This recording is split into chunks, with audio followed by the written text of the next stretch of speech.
जन जन को ये मिलाने, कृतज्ञ हमें बनाने, पत्थर को मोम बनाने आया है।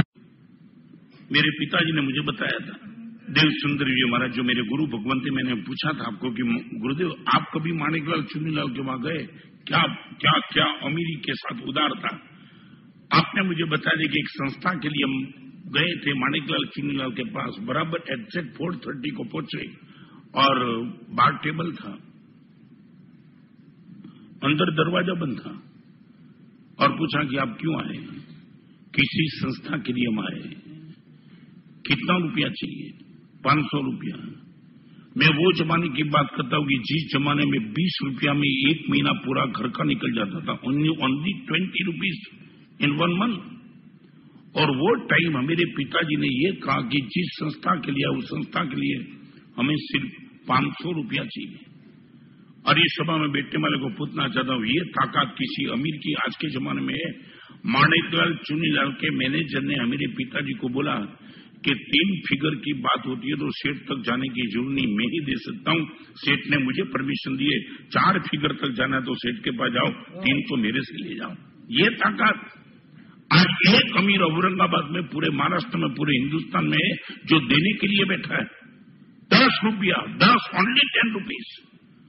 अब 4 से 5 कोई भी आएगा सभी को मैं 10-10 रुपया दूंगा, सिर्फ 10 रुपया अमाउंट फिक्स कर दो, you are ready to give them. करोड़ों रुपए के मालिक के मन में भी ये भाव नहीं आता है, नहीं आप मजाक मत करो। मैं निश्चित कहना चाहता हूं सब तुम्हारा प्रीपेड है।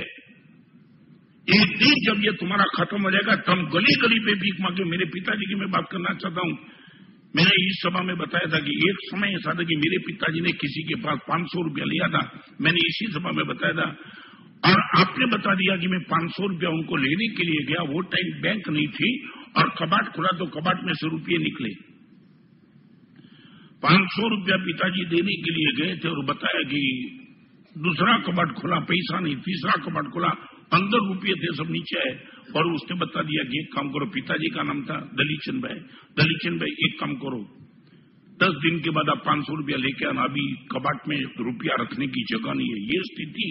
और पिताजी ने मुझे बोला था कि मैंने मेरे खुद के जीवन में देखा कि लास्ट उम्र में अपनी दुकान के सामने भीख मांगते वो आदमी मर गया।